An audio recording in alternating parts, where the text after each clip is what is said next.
Hi hello ಎಲ್ರಿಗೂ ನಮಸ್ಕಾರ. Welcome back to my channel. ನಾನ್ ವಿನುತಾ. ಇವತ್ತು ಉರಿದ ಅಕ್ಕಿಯ ತಂಬಿಟ್ಟು ಅಂದ್ರೆ ಉರಿದಕ್ಕಿ ತಂಬಿಟ್ಟು ಅಂತ ನಾವೆಲ್ಲ ಕರಿತೀವಿ. ಕೆಲವರು ಅದನ್ನ ಅಕ್ಕಿ ತಂಬಿಟ್ಟು ಅಂತಾನು ಕರೀತಾರೆ.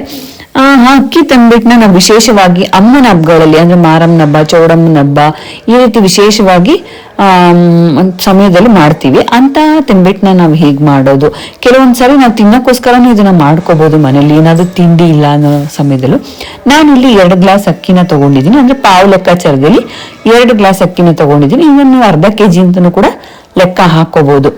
ಆ ಅಕ್ಕಿನ ನಾನು ಚೆನ್ನಾಗಿ ಹದವಾಗಿ ಸುವಾಸನೆ ಬರೋ ರೀತಿ ಮತ್ತೆ ಕಲರ್ ಬದಲಾವಣೆ ಆಗೋ ರೀತಿ ಅಂದ್ರೆ ಬಣ್ಣ ಬದಲಾಗೋವರೆಗೂ ಆ ಅಕ್ಕಿನ ಚೆನ್ನಾಗಿ ಹದವಾಗಿ ನಾನು ಹುರ್ಕೋತೀನಿ. ಅದು ಉರಿತಾ ನೀವು ನೋಡ್ಬೋದು ಕಲರ್ ಯಾವ ರೀತಿ ಬದಲಾಗತ್ತೆ ಅಂತ. ನೋಡಿ, ಈ ರೀತಿ ಆಗತ್ತೆ ಅಕ್ಕಿ. ಆವಾಗ ಚೆನ್ನಾಗಿ ಹದವಾಗಿ ಬಂದಿದೆ ಅಂತ ತಿಳ್ಕೊಬಹುದು. ಯಾಕಂದ್ರೆ ಹಿಂಗೆ ಹುರ್ಕೊಂಡ್ರೆ ಮಾತ್ರ ಆ ತಂಬಿಟ್ಟು ಚೆನ್ನಾಗಿ ಬರೋದು. ನೀವೀಗ ಇಲ್ಲಿ ನೋಡ್ಬೋದು ಆ ಬಣ್ಣ ಯಾವ ರೀತಿ ಇದೆ ಅನ್ನೋದನ್ನ ನಾನು ಝೂಮ್ ಹಾಕಿ ತೋರಿಸ್ತಾ ಇದ್ದೀನಿ. ಈ ರೀತಿ ಬಣ್ಣ ಬದಲಾವಣೆ ಆಗಿರುತ್ತೆ. ಅದನ್ನು ಸ್ವಲ್ಪ ತಣ್ಣಗಾಗಕ್ಬಿಟ್ಟು, ತಣ್ಣಗಾದ್ಮೇಲೆ ಅದನ್ನ ಮಿಕ್ಸಿ ಜಾರ್ನಲ್ಲಿ ನಾನು ಪುಡಿ ಮಾಡ್ಕೋತೀನಿ. ಆ ಪುಡಿ ಅತಿಯಾಗಿ ತರಿಯಾಗೂ ಇರಬಾರ್ದು, ಈ ಕಡೆ ಅತಿಯಾಗಿ ನುಣ್ಣಗೂ ಇರಬಾರ್ದು. ಅದೊಂಥರ ಹದವಾಗಿ ಸಿಗ್ಬೇಕು ತಂಬಿಟ್ಟಿಗೆ. ಆ ತರ ನಾನು ಪುಡಿ ಮಾಡ್ಕೊಂಡು ಅದನ್ನ ಜರಡಿ ಮಾಡ್ಕೋತೀನಿ. ಆ ಜರಡಿ ಮಾಡ್ಕೊಂಡ್ಮೇಲೆ ಬರೋಂಥ ನುಚ್ಚು ಕೂಡ ಆಚೆಗೆ ಹಾಕ್ಬಾರ್ದು. ಅದನ್ನು ಮತ್ತೆ ಮಿಕ್ಸಿಗೆ ಹಾಕಿ ನಾನು ಪುಡಿ ಮಾಡ್ಕೋತೀನಿ. ಅದು ಪುಡಿ ಮಾಡ್ಕೋತಾ ಅದೇನು ಒಂದು ಅದಕ್ಕೆ ಬಂದ್ಬಿಡುತ್ತೆ. ಅದನ್ನ ನೀಟಾಗಿ ನಾನು ಜರಡಿ ಮಾಡ್ಕೊಂಡು ಇಟ್ಕೋತೀನಿ ಒಂದ್ ಕಡೆ. ಆಮೇಲೆ ಒಂದು ಕೊಬ್ಬರಿನ ತಗೊಂಡಿದ್ದೀನಿ. ಒಂದು ಕೊಬ್ಬರಿನಲ್ಲಿ ಒಂದು ಕೊಬ್ಬರಿನೂ ಹಾಕಲ್ಲ, ಯಾಕಂದ್ರೆ ನಾನು ಹಾಕೊಂಡಿರೋದಿಲ್ಲ ಅರ್ಧ ಕೆಜಿ ಅಕ್ಕಿ. ಒಂದು ಮುಕ್ಕಾಲು ಕೊಬ್ಬರಿನ ಹಾಕೊಂಡಿದ್ದೀನಿ. ಅದನ್ನ ಈ ರೀತಿ ಪೀಸ್ ಮಾಡ್ಕೊಂಡು ಅದನ್ನು ಕೂಡ ಮಿಕ್ಸಿನಲ್ಲಿ ಫುಲ್ ನುಣ್ಣಗೆ ಗ್ರೈಂಡ್ ಮಾಡ್ಕೋತೀನಿ. ಆ ಗ್ರೈಂಡ್ ಮಾಡಿರೋ ಪುಡಿನ ಚೆನ್ನಾಗಿ ಬಿಸಿ ಮಾಡ್ಕೊಂಡ್ರೆ ನೀವು ತಿಂಗಳಾರ್ಗಟ್ಲೆ ಇಟ್ಕೊಂಡು ತಿನ್ಬೋದು. 15-20 ದಿವಸ 1 ಮಂತ್ ವರೆಗೂ ಇಟ್ಕೊಂಡು ಅದನ್ನ ತಿನ್ಬೋದು. ಬಟ್ ನಾನು ಇಲ್ಲಿ 1 ವಾರಕ್ಕೆ ಆಗೋಷ್ಟು ಮಾಡ್ತಿರೋದ್ರಿಂದ ನಾನು ಬಿಸಿ ಮಾಡಲ್ಲ, ಹಾಗೆ ಅದನ್ನ ಅಕ್ಕಿ ಹಿಟ್ಟಿನ ಪುಡಿ ಒಳಗಡೆ ಹಾಕೋತೀನಿ, ಮಿಕ್ಸ್ ಮಾಡ್ಕೋತೀನಿ. ಆ ನಂತರದಲ್ಲಿ ಅಕ್ಕಿ ಅಳತೆ ಮಾಡಿದ್ನೆಲ್ಲ ಗ್ಲಾಸ್ ಇತ್ತಲ್ಲ, ಆ ಗ್ಲಾಸಲ್ಲಿ 3/4 ಗ್ಲಾಸು ನಾನು ಕಡಲೆಕಾಯಿ ಬೀಜನ ತಗೊಂಡಿದ್ದೀನಿ. ಅದನ್ನು ಕೂಡ ಚೆನ್ನಾಗಿ ಹದವಾಗಿ ಹುರ್ಕೋತೀನಿ. ಅದು ಕೂಡ ಬಣ್ಣ ಈ ರೀತಿ ಬದಲಾಗತ್ತೆ ನೋಡಿ. ಆ ರೀತಿ ಆಗೋವರೆಗೂ ನಾನು ಅದನ್ನು ಚೆನ್ನಾಗಿ ಹುರ್ಕೋತೀನಿ. ಯಾಕಂದ್ರೆ ತಂಬಿಟ್ಟು ಚೆನ್ನಾಗಿ ಜಾಸ್ತಿ ದಿನ ಇಟ್ಕೊಂಡು ನಾವು ತಿನ್ಬೇಕು ಅಂತ ಅಂದ್ರೆ ಎಲ್ಲವೂ ಕೂಡ ಚೆನ್ನಾಗಿ ಹದವಾಗಿ ಹುರ್ಕೊಂಡ್ರೇನೆ ಎಲ್ಲಾ ಪದಾರ್ಥನೂ ಚೆನ್ನಾಗಾಗೋದು. ಕೊಬ್ಬರಿನೂ ಕೂಡ ಅಷ್ಟೇ.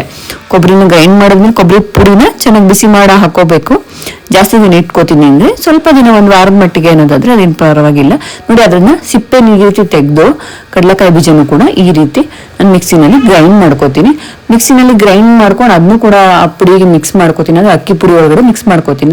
ಈಗ ಉರ್ಗಡ್ಲೆ ನೋಡೋಣ. ಉರ್ಗಡ್ಲೆನೂ ಕೂಡ ನಾನು ಅಕ್ಕಿ ಅಳತೆ ಮಾಡಿದ್ನಲ್ಲ ಅದೇ ಗ್ಲಾಸಲ್ಲಿ ಅರ್ಧ ಗ್ಲಾಸ್ ತಗೊಂಡಿರೋದು. ಇದು ಬೇರೆ ಗ್ಲಾಸಲ್ಲಿ ತೋರಿಸ್ತಿದ್ದೀನಿ ಅನ್ಕೋಬೇಡಿ, ಫಸ್ಟೇ ಅಳತೆ ಮಾಡ್ಕೊಂಡಿದ್ದೆ ನಾನು. ಅದನ್ನು ಕೂಡ ಚೆನ್ನಾಗಿ ಅಥವಾ ಹುರ್ಕೊಂಡ್ಮೇಲೆ ಅದನ್ನು ಕೂಡ ಮಿಕ್ಸಿನಲ್ಲಿ ಗ್ರೈಂಡ್ ಮಾಡ್ಕೋಬೇಕು. ಮಿಕ್ಸಿನಲ್ಲಿ ಗ್ರೈಂಡ್ ಮಾಡುವಾಗ ನಾನು ಏಲಕ್ಕಿ ಕಾಯಿನ ತಗೋತೀನಿ. ಒಂದು 4ರಿಂದ 5 ಏಲಕ್ಕಿ ಕಾಯಿ ತಗೊಂಡು ಅದು ಸಿಪ್ಪೆ ತೆಗೆದು ಅದ್ರೊಳಗಡೆ ಇರುವಂತ ಅದೆಲ್ಲ ಆದ್ಮೇಲೆ ಒಟ್ಟಿಗೆ ನೋಡಿ ಈ ರೀತಿ ಎಲ್ಲ ಪುಡಿನೂ ಅಕ್ಕಿ ಹಿಟ್ಟು, ಕಡಲೆಕಾಯಿ ಬೀಜದ ಹಿಟ್ಟು, ಕೊಬ್ಬರಿ, ಉರಿಗಡ್ಲೆ ಹಿಟ್ಟು, ಏಲಕ್ಕಿ ಪುಡಿ ಎಲ್ಲವೂ ಸೇರಿ ಒಂದು ಹಂತಕ್ಕೆ ಬಂದಿದೆ. ಅದನ್ನ ಚೆನ್ನಾಗಿ ಮಿಕ್ಸ್ ಮಾಡಿ ನೋಡಿ ಈ ರೀತಿ ಎಲ್ಲ ಆಗುತ್ತೆ. ಅದಾದ ನಂತರ ನಾವೀಗ ಬೆಲ್ಲನ ತಗೊಳ್ಳೋಣ. ಬೆಲ್ಲನೂ ನಾನು ಜಾಸ್ತಿ ಏನು ತಗೊಳ್ಳೋದಿಲ್ಲ, ಪಾಕಕ್ಕೆ ಎಷ್ಟು ಬೇಕು ಆ ಹಿಟ್ಟಿಗೆ ಪಾಕಕ್ಕೆ ಎಷ್ಟು ಬೇಕು ಅಷ್ಟೊಂದು ತಗೊಂಡಿದ್ದೀನಿ. ನೋಡಿ, ನಾನು ಇಲ್ಲಿ ತೋರಿಸ್ತಾ ಇದ್ದೀನಿ. 1 ಉಂಡೆ ಹಚ್ಚಿ ತಗೊಂಡಿದ್ದೀನಿ. ಇನ್ನೊಂದು ಚಿಕ್ಕ ಪುಟಾಣಿದೊಂದು 2 ಪೀಸ್ ತಗೊಂಡಿದ್ದೀನಿ ಬೆಲ್ಲ. ಅದನ್ನು ಚೆನ್ನಾಗಿ ಜಜ್ಜಿಬಿಟ್ಟು ಒಂದು ತಪ್ಪಲೆಯಲ್ಲಿ 1 ಗ್ಲಾಸ್ ಅಷ್ಟು ನೀರು ಹಾಕಿ ಅದ್ರೊಳಗಡೆ ನಾನು ಎಲ್ಲಾನು ಹಾಕೋತೀನಿ. ಚೆನ್ನಾಗಿ ಪಾಕ ಹದವಾಗಿ ನೋಡಿ, ಹಂಗೆ ನೋಡ್ತಾನೆ ಅದು ಚೆನ್ನಾಗಿ ಕುದಿ ಬರುತ್ತೆ. ಕುದಿ ಬಂದ್ಮೇಲೆ ಅದನ್ನ ನೋಡ್ಕೋತಾ ಇರಬೇಕು, ಪಾಕ ಬಂದಿದ್ಯಾ ಇಲ್ವಾ ಅಂತ, ಕೈಗೆ ಅಂಟುತ್ತಾ ಇಲ್ವಾ, ಪಾಕ ಸರಿ ಇದೆಯಾ ಇಲ್ವಾ ಅಂತ. ನೋಡಿ, ನಾನು ಈಗ ನೋಡ್ಕೋತೀನಿ. ಅದು ಸ್ವಲ್ಪ ಕೈಗೆ ಅಂಟಕ್ಕೆ ಶುರು ಆಯ್ತು, ಸೊ ಪಾಕ ಬಂದಿದೆ ಅಂತಾನೆ ಅರ್ಥ. ಅದಾದ್ಮೇಲೆ ಈ ಪಾಕನ ನಾವೇನ್ ಮಾಡ್ತೀವಿ, ಜಾಡಿನಲ್ಲಿ ಸೋಸ್ಕೊಂಡು ಆ ಹಿಟ್ಟೆಲ್ಲ ಇತ್ತಲ್ಲ ಆ ಹಿಟ್ಟೊಳಗಡೆ ಹಾಕೋತೀವಿ. ಯಾಕಂದ್ರೆ ಅದ್ರಲ್ಲಿ ಏನಾದ್ರು ಕಲ್ಲು ಏನಾದ್ರು ಇದ್ರೆ, ಕಡ್ಡಿ ಏನಾದ್ರು, ಬೆಲ್ಲದಲ್ಲಿ ಇರುತ್ತಲ್ಲ ಆಲ್ಮೋಸ್ಟ್ ಕಡ್ಡಿ ಕಸ ಅಂತ, ಅದಕ್ಕೆ ಅದನ್ನ ಚೆನ್ನಾಗಿ ಜಾಡಿನಲ್ಲಿ ಸೋಸ್ಕೊಂಡು ಆ ಹಿಟ್ಟೊಳಗಡೆ ಹಾಕೊಂಡು ಹದವಾಗಿ ಅದನ್ನ ನೋಡ್ಕೊಂಡು ಹಿಟ್ಟನ್ನ ಕಲಸಕ್ಕೆ ಶುರು ಮಾಡಬೇಕು. ಆಮೇಲೆ ಅದನ್ನ ಉಂಡೆ ಮಾಡಿ ಇಟ್ಕೋಬೇಕು. ನಮ್ಗೆ ಯಾವ ಸೈಜಲ್ಲಿ ಉಂಡೆ ಬೇಕೋ ಆ ಸೈಜ್ಗೆ ನಾವು ಕಲಸಿ ರೆಡಿ ಮಾಡಿ ಇಟ್ಕೋಬಹುದು. ಅದನ್ನ ಶೇಖರಣೆ ತುಂಬ ಟೇಸ್ಟಿಯಾಗಿ ಬಂದಿದೆ. ನೀವು ಕೂಡ ಮನೇಲಿ ಟ್ರೈ ಮಾಡ್ಬೋದು, ತುಂಬ ಚೆನ್ನಾಗಿ ಬಂದಿದೆ. ಯಾರ್ಯಾರಿಗೆಲ್ಲ ನನ್ನ ತಂಬಿಟ್ಟು ಇಷ್ಟ ಆಯಿತು ಲೈಕ್ ಮಾಡಿ, ಶೇರ್ ಮಾಡಿ, ಸಬ್ಸ್ಕ್ರೈಬ್ ಮಾಡಿ ಅಂತ ಹೇಳ್ತಾ ಥ್ಯಾಂಕ್ ಯು ಫಾರ್ ವಾಚಿಂಗ್. ಧನ್ಯವಾದಗಳು.